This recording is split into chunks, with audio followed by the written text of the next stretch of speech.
أعوذ بالله من الشيطان الرجيم. بسم الله الرحمن الرحيم.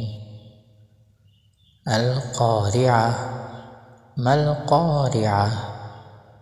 وما أدراك ما القارعة؟